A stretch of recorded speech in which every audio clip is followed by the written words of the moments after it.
Live from Melbourne, this is 7 Afternoon News with Rebecca Madden. Good afternoon. We begin with breaking news. Russia has announced a special military operation in Ukraine. This is a live look at the capital Kiev right now, where it's just after 7 o'clock in the morning and locals are just waking up to the news. Loud explosions have been heard ringing out not far from Kiev and around other locations in the east of the country near the Russian border. Let's go now to 7 News correspondent Jeff Parry, who's in the city of Lviv in western Ukraine. Well, Beck, this is a very fluid situation. What kicked off a couple of hours ago, Russian troops moving into Ukraine territory, Vladimir Putin going on national television to tell the Ukrainian army to lay down their arms, that they were taking action, basically declaring war on Ukraine in what he called a special military operation, saying that they were or concentrating on the Donbass area. That's the area to the east where it borders with Russia, but then started reports of bombings and explosions in Kiev. That's the capital, the seat of government. So that is still going on, and now we're hearing reports of military activity all across the country. So we've got Mariupol, which is down in that disputed area. That's the contested region. Kharkiv, east of Kiev. That's a big town east of Kiev. Belgorod, north of Kharkiv. That's the city north of Kharkiv, closer to the Russian border. And Borispil, that's the Kiev airport. There are reports of Russian planes landing there. Also troop movements in Odessa. That is also to the south. So it's a very rapidly evolving situation. The United Nations Security Council was meeting at the same time. The Ukrainian representative to that described, he got to speak there and was heard by the Russian ambassador there. He described Vladimir Putin as a crazy lunatic. Putin himself was on television for about an hour or so telling the Ukrainian people or the Ukrainian military to lay down their arms, and they were declaring war on that country. As I said, it's moving very, very rapidly. We'll have more in later bulletins. Beck. Indeed. Thank you very much, Jeff. US President Joe Biden has in the last hour released a statement in response to what he calls an unprovoked and unjustified attack by Russian military forces. Our US correspondent Ash Mullaney is in Washington. Good afternoon. America's fears and predictions have been realised with this Russian assault on Ukraine this evening. After Vladimir Putin announced this military operation, President Biden has released a statement here at the White House describing it as an unprovoked and unjustified attack. In this statement, Biden said President Putin has chosen a premeditated war that will bring a catastrophic loss of life and human suffering. The United States and its allies and partners will respond in a united and decisive way. The world will hold Russia accountable. Just what that punishment will look like, we will find out tomorrow. Joe Biden is planning to hold a meeting with G7 leaders and then speaking here at noon from the White House, 4 a.m. Melbourne, Sydney time. It's expected that he will unveil another tranche of sanctions. We know that the White House has already targeted Russian banks and oligarchs. Clearly, those sanctions haven't proved a deterrent for Vladimir Putin, who tonight said that he launched this operation because Russia cannot exist with a constant threat emanating from the territory of Ukraine. Ukraine's President Zelensky made a last-ditch effort to try to convince Putin to hold off on any aggression. He tried to call him, but that call went unanswered. So he released a statement saying, when you attack us, you will see our faces, not our backs. Zelensky defiant tonight, and the world holding its breath, waiting to see just how far Vladimir Putin will go. Let's go live now to Emeritus Professor at La Trobe University, Joseph Camilleri, an expert in international relations. Good afternoon to you, Professor. Well, the world has been on edge for weeks now, and Russia has now announced military action in Donbass. It seems the invasion has begun. Our reporter Jeff Parry saying there's been activity, in fact, all over Ukraine. Well, yes, I think if one were to look at the latest announcement by the Russian Defense Ministry, it states that the Russian military is attacking Ukrainian military facilities as part of an ongoing operation in Ukraine, and it is using for that purpose precision weapons used against military infrastructure, air defense sites, military airfields, and aircraft. And the statement went on to say that Ukrainian cities would not be attacked, contrary to claims otherwise, and that civilians were not under threat. That's the official statement, or the gist of it, from the Russian Defense Ministry. Well, the world has been calling for peace. Russia has not been listening. Is this a big risk for Putin, knowing that he will be facing a plethora of sanctions and possibly worse from the United States? Well, I think that if you're thinking about the geopolitics of it, I think by and large, Putin has been several steps ahead of his American counterparts. They're usually trying as best they can to sidestep the issues that Putin has brought on the table.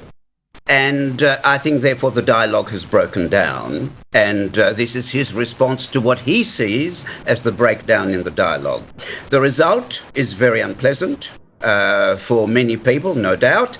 Hopefully, we will be able to see limited civilian casualties, preferably none. We'll have to wait and see. On the sanctions, yes, there will be more sanctions. I don't think this will make any change to what Putin has in mind. And the sanctions will also hurt the Western world in different ways, in different places. But economies on both sides are likely to be worse for them. Professor, reports 190,000 Russian troops have amassed. Ukraine said it will defend itself. How well positioned are they to do just that? Not at all well. They are absolutely no match for the Russian military. And yes, they might be persuaded to put on a fight. I would be very surprised. I hope I'm not wrong, that this will not last very long. I hope so. But I cannot see the Ukrainian armed forces putting up a real and prolonged fight against the Russians' attack on military infrastructure and the like. All right, we'll leave it there this afternoon. La Trobe University Emeritus Professor Joseph Calamari, thank you very much for your insights this afternoon. Thank you. There are major fears for Melbourne's building industry this afternoon as thousands of workers face an uncertain future over the collapse of ProBuild. Blake Johnson, tradies have collected their tools from abandoned sites all across Melbourne. That is just about all they could do, Beck. Arriving at work this morning to construction sites locked with security guards at the gate. This is the new headquarters for pharmaceutical company CSL on Elizabeth Street. It is unclear how or when this building and others, like a 400-plus apartment complex in Caulfield, will be completed, with the construction company going into administration.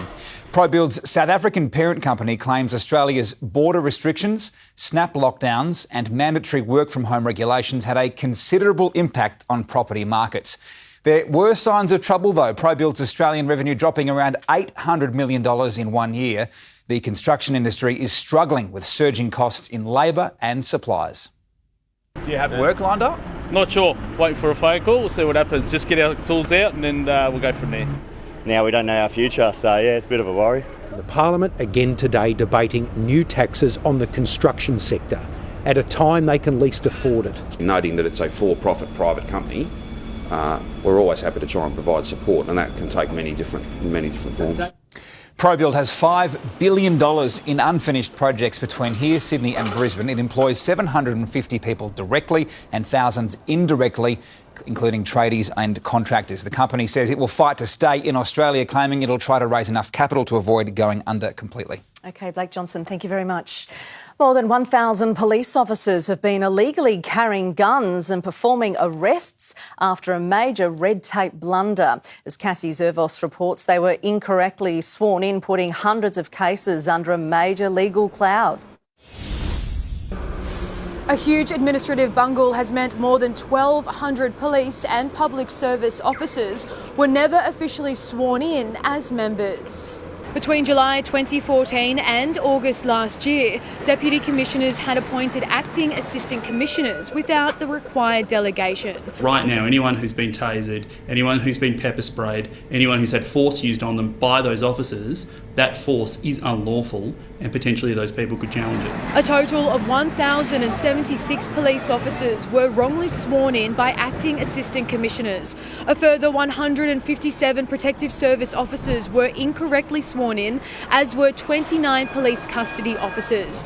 Victoria Police revealed those impacted have received a letter from the force, and some have even been sworn in properly today. That number of police officers and PSOs have been performing that role without having the actual powers validly to do so over that period of time.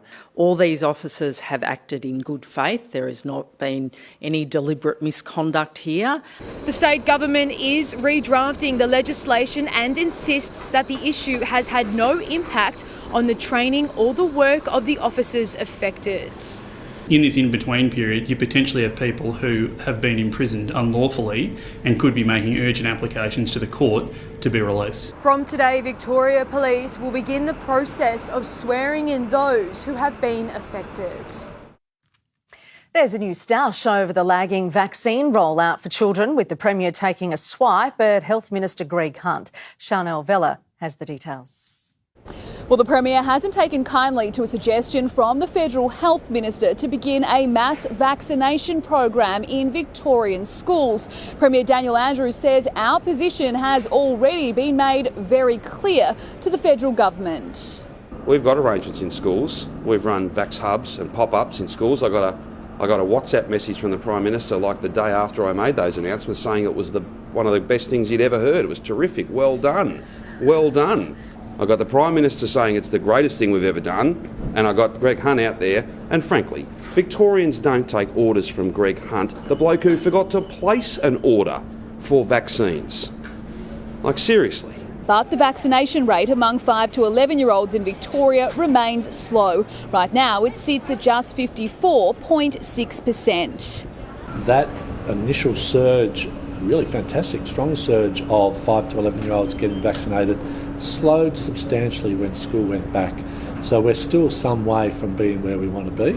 Of the 6,715 cases recorded today, more than 1,300 are students and 122 are teachers. The Health Minister says they are reviewing mask rules for primary school students, but say they need to consider a range of factors, one of those being that the double dose rate for 5 to 11-year-olds remains under 1%.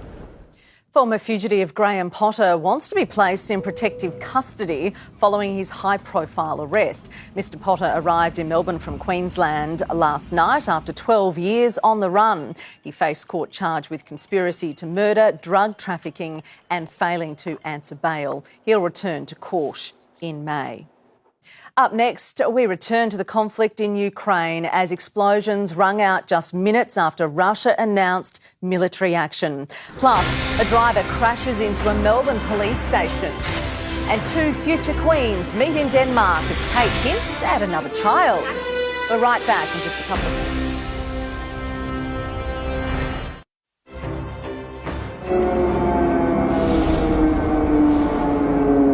Ukraine, the situation is moving quickly this hour after Russia announced a special military operation. As we look at this live shot of the Kiev right now, we're hearing reports, and you can hear them, of air raid sirens sounding. Many of Kiev's 2.8 million residents just waking up. It's just after 7 o'clock in the morning for the news. The invasion is underway. And as we go to air, there are reports of explosions coming in now in multiple cities across Ukraine. Just minutes after the Russian president made his announcement on state television, reports of explosions were coming in from Ukraine's capital, Kiev. This is how that unfolded on CNN with correspondent Matthew Chance. Is on the hands of the Ukrainians who resist. Oh, I tell you what, I just heard a big bang right here behind me. I told you we shouldn't have done the live shot here. there are big explosions taking place in Kiev right now. I can't see where they're taking place from this vantage point here on top of the roof of the hotel in central Kiev. And I can't explain what they are, but I heard 4 or 5 explosions a few moments ago. I don't know whether our viewers or whether you in the studio there could hear what I just heard. You could, right. Yeah. So, I mean, I don't know what it is, but I will tell you that the United States has warned Was that another one? The Ukrainians. Yeah, I mean, I think it was, but they're quite distant from where I am now. But I can tell you that the United States has, of course, warned the Ukrainian authorities that it is possible that there could be strikes, airstrikes, missile attacks, ground attacks as well on various places around the country, including on the capital, Kiev. So that was Matthew Chance earlier today at 5 a.m. local time, reporting live on CNN. Scott Morrison is receiving an emergency briefing from security and intelligence chiefs this afternoon to learn more about the unfolding crisis in Ukraine. Live to political reporter Rob Scott in Canberra. Rob, take us through what's next for the government. Well, Beck, after Scott Morrison has received that briefing, he will then call a special emergency meeting of the National Security Committee of Cabinet to bring key ministers up to speed. Then he is expected to make a public statement. He will address the media probably in the next 45 minutes or so, outlining what Australia's next steps will be. This morning, though, he made it clear while he hoped the sanctions already announced targeting Vladimir Putin's inner circle and Russian banks would stop Russia from invading, he didn't expect them to, which has now proven to be the case. But he also said he had plenty more left in the tank when it comes to ratcheting up those sanctions, which we may hear more of when he fronts the media. One thing we do know for certain, though, is that he will not be sending any Australian troops to Ukraine, emphasising that this morning. That's not under contemplation by Australia, never has been, never been requested. The support that we provide in relation to that type of assistance is done a long way away from Ukraine. Overnight, Russia's embassy in Canberra lashed out at Australia after its ambassador was hauled into a meeting yesterday. By imposing those sanctions, it says the government is encouraging the xenophobic bullies based in Kyiv, arguing Russia's recognition of the two breakaway regions was done on humanitarian grounds. The assertion by President Putin of Russian soldiers acting as peacekeepers is indeed an obscene perversion of the noble and vital role that generations of peacekeepers have played across the world. The conflict is likely to have ramifications here. Global oil prices are already surging, and petrol in many capital cities in Australia today is above $2 a litre, with fears it'll surge even higher in the coming weeks, which could lead to increased transport costs, meaning the price of food in our supermarkets could also go up. Rebecca. OK, Rob Scott, thank you. Changing pace now, a driver is under arrest after smashing into Reservoir Police Station. The 27-year-old struck a gate just after 9:30 last night but didn't manage to get any further. He's been charged with a string of offences, including drink driving and criminal damage. Two future queens have met in Denmark. The Duchess of Cambridge received a warm welcome from Australian-born Crown Princess Mary, with both dressed in stylish coats. The pair met with Mary's mother-in-law, Queen Marguerite, before visiting a crisis centre for domestic violence victims. The Duchess also making a solo visit to a forest kindergarten where she tried out her wood chopping skills. She admits meeting kids makes her feel broody and she'd love to have a fourth child. Our special coverage of the unfolding situation in Ukraine continues. Next, we're live to Washington for reaction from President Biden. Plus, opposition leader Matthew Guy will update us on his family who are in the country right now, and why the collapse of construction giant ProBuild could lead to a lasting building crisis. Stay with us. You're watching 7 News.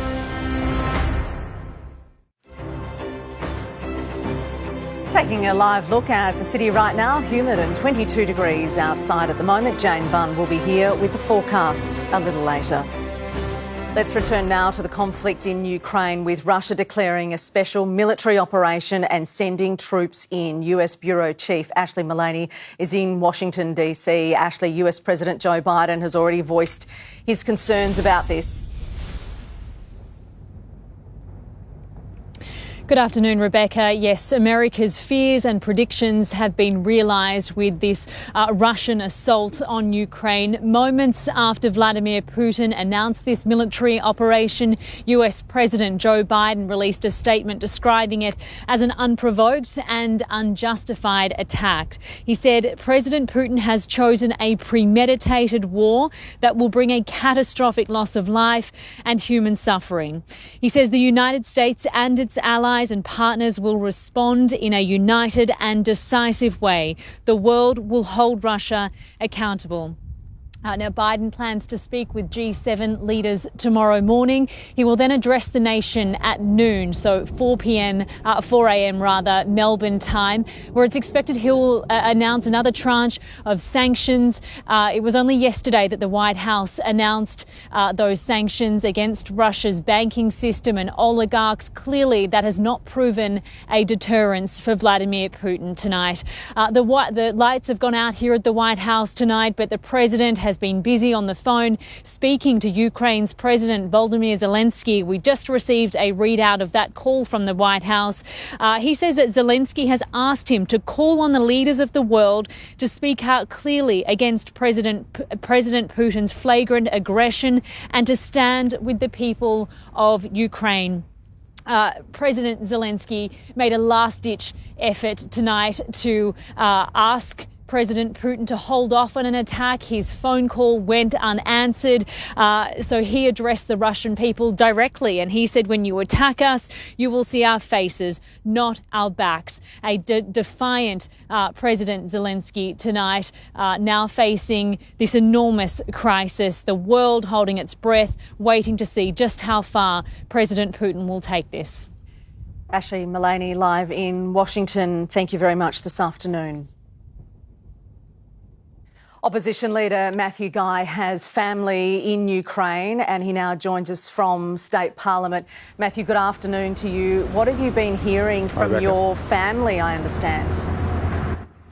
All of my mum's family are in Kharkiv, which is in the east of Ukraine and actually not far from the border. The ones who are south of the city have seen plenty of fighter jets but haven't seen anything beyond that.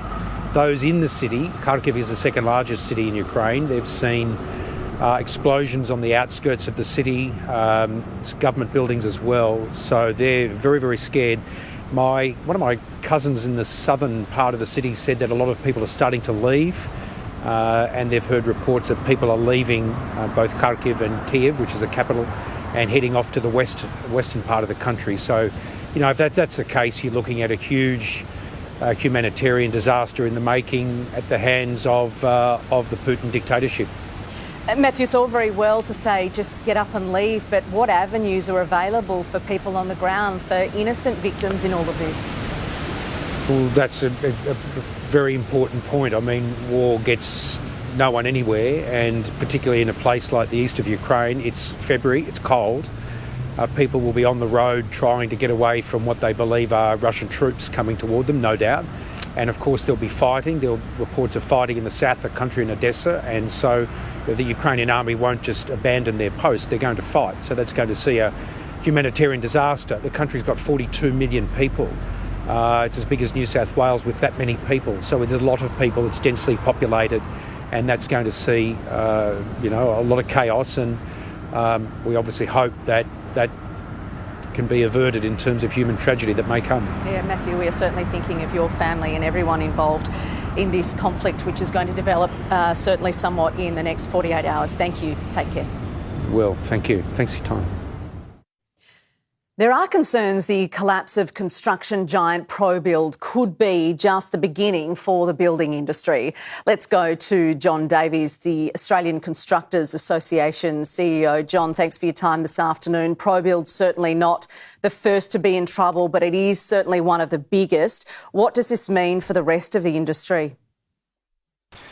Look, it really is a sad event to see a company the size and the reputation of ProBuild call in the administrators. But, you know, the reality is that, unfortunately, the construction sector accounts for 25% of all insolvencies in Australia, and that trend is only getting worse. How much of a role does supply issues play here? I suppose, in essence, what's been the biggest problem? Why have we seen this collapse? Look, ultimately, the industry has been in a poor state for quite some time, not very sustainable, really. And a large part of that is because of the contracts that get signed and how all the major construction risk gets passed to the contractor, and in a competitive environment, that contractor's got to price that risk. So these risks include things like price escalation of materials, also includes things like, if we look at recently with COVID and the shutdowns in Sydney and Melbourne, a lot of these contractors would have had to take that risk on themselves. John, it's been estimated there's around $5 billion in unfinished buildings right across Australia. What happens to those buildings? Essentially, there's a process. Most contracts have a mechanism to deal with this, whereby the owner, the developer, will seek to engage other contractors to take over, and any additional cost that they sort of incur is something that they would seek to recover through the administration process. Are you fearing there'll be more to come? Unfortunately, I think that this is true, and unless we do something to address those fundamental issues, though that risk transfer problem, we're going to continue to see this. And I think that really, government has a role to play in this. If we see and look at the infrastructure sector and how they're using now more collaborative forms of contract that seek to better apportion those sorts of risks, we could follow that example, and government could follow that example with a lot of their sort of if we look at prisons, we've got hospitals and schools where they use public-private partnership mechanisms to deliver them. Some of the risk transfer in those projects is just as bad, if not worse, than what we're seeing in the commercial sector. John Davies, we'll leave it there this afternoon. Appreciate your time. Thank you. Thank you. Ukraine is under attack, with Russian President Putin declaring special military action. We're live to Ukraine for the latest. That's next. Plus, new clues in the hunt for bumbling crooks wanted over arson attacks. And $120 million up for grabs in tonight's $120 million jackpot. You're watching 7 News, back in just over 2 minutes' time. Live from Melbourne, this is 7 Afternoon News with Rebecca Madden. Good afternoon. Returning now to the unfolding crisis in Ukraine. Just a short time ago, Russia declared war, with a military operation now underway. Jeff Parry is in Ukraine. Jeff, it is morning there now. What are locals waking up to? Well, Beck, they're waking up to Russian troops and military equipment having invaded their country. A very short time ago, the Ukrainian president, Volodymyr Zelensky, declared martial law. He did that on his Instagram page, but we understand that he's now preparing to address his country on national television. Reports are that the military action by the Russians is spreading. It's not just confined to what Putin said, the Donbass region. We know about reports of explosions on the outskirts of Kiev, but also around the Kiev airport, a place called Boryspil. There's reports of gunfire there. Mariupol, which is a big city down south. Kharkiv is another one. Belgorod, that's just north of Kharkiv. This special military operation, as Putin described it, is spreading across the country, Beck. The military operation that you talk about came after Vladimir Putin made this televised address? Yeah, for about an hour he spoke to his country, which was broadcast around the world. Just to cherry pick a couple of those things. Putin said Russia does not intend to occupy Ukraine. He said the actions are the result of threats by Ukraine, which is interesting. He said any attempts to interfere would lead to consequences they have never seen before. That's obviously pointed at the West, and he's called on the Ukrainian army to lay down their arms. Now, at the same time, he was addressing his country, and the Russian troops were coming over the border into Ukraine. There was a special meeting of the United Nations Security Council, where Ukraine's special envoy got up and described Putin as a crazy lunatic, and sitting there listening to that was the Russian ambassador. Beck? All right, I know you're on the western edge of Ukraine, but stay safe all the same. Thank you very much, Jeff Parry, live. There are new clues in the hunt for arsonists wanted over a crime spree across the city. The firebugs caused $4 million worth of damage and accidentally set themselves on fire twice. Jodie Lee reports. Well, this tobacconist here at Patterson Lakes was set alight earlier this month, one of the arsonists catching alight themselves in the process. It's terrible. I feel sorry for the shopkeepers. But police now believe this isn't the only store that was targeted. Two tobacconists at Pakenham and Deer Park were also set alight back in August. Police confident they're all linked to the same crime gang. It sounds like it's a bit more organised than just a random, doesn't it? Detectives believe the gang has caused at least $4 million worth of damage. The arsonists use accelerant on each occasion. They also use getaway cars. At Deer Park, the offenders were seen getting out of a light-coloured SUV. Another light-coloured car, thought to be a Holden Astra, appeared to be keeping lookout. That car was driven by this woman. Police now hope to identify. The person who done it should be up to pay for it. Well, physical injuries will be key to identifying these arsonists. CCTV does show them catching alight during the attack. Police say those involved will have suffered serious burns. Around half of all Australians are tipped to buy a ticket in tonight's $120 million Powerball jackpot. It's the second largest amount up for grabs in the country's lottery history. And a sneak peek at one of a kind Holden before it goes under the hammer. We'll have much more coming up in just a few minutes.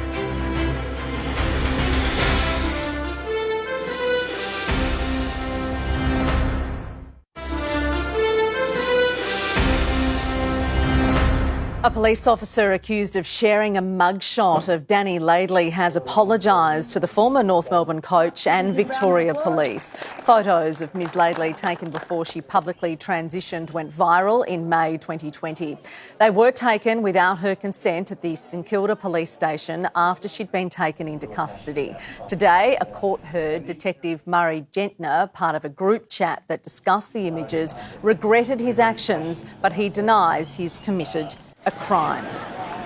An extremely rare Holden prototype is about to go under the hammer. As Christy Cooper reports, it was found under a dust cover in country Victoria. This extremely rare Holden is being described as an ultimate survivor, an important piece of Holden archaeology. It was discovered underneath a dust sheet in country Victoria and is a one-of-one prototype, the only one in the world made for the VH SLE Commodore in 1979. There were initially 3 of these early samples created, but the other 2 have since been destroyed by General Motors Holden. Test drives are definitely out of the question. While its engine is believed to be fully functional, this car has never been started, let alone driven. The odometer reads just 2 kilometres. The panels have been hand-formed, the grille crafted from wood, and there are even lumps of automotive modelling clay left over in the boot. The radio cassette player was also handmade by Holden designers. It's one of the rarest barn finds ever to be surfaced here in Australia. Seeing as that it is a one-of-one, you can never find this vehicle again. The car will go to auction this Saturday morning at Lloyd's, along with 400 other classic cars. The auctioneer says he has no idea what price to expect because nothing like this has ever sold before. Up next, we return to the conflict in Ukraine as Russian President Vladimir Putin announces a special military operation and why the government's under pressure to reduce stamp duty. And Jane Bunn joins us with the latest weather. We'll be right back.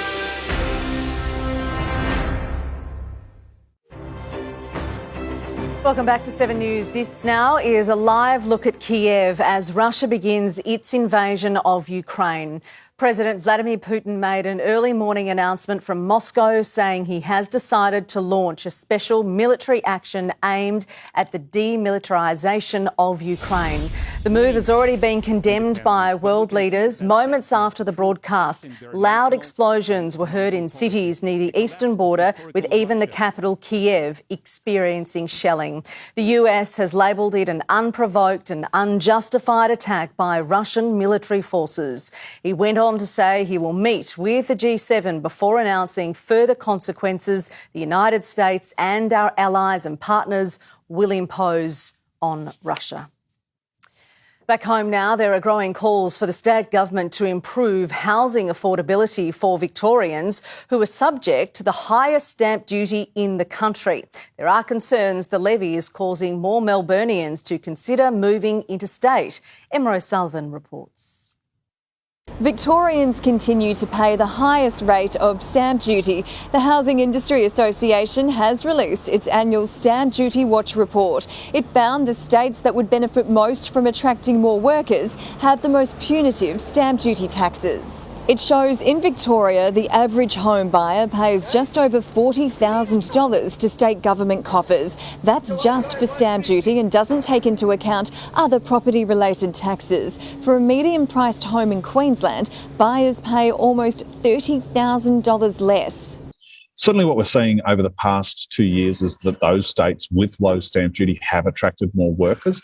The HIA says their data shows that housing affordability in Victoria needs a shake-up because high taxes are making it almost impossible for some to get into the market. Exemptions and concessions are available in Victoria for first home buyers for properties under the value of $750,000. We know that 94% of households aspire to home ownership, but less than half of them think they will ever achieve that goal. And that is because up to 50% of the cost of a house and land package is taxes, fees and charges.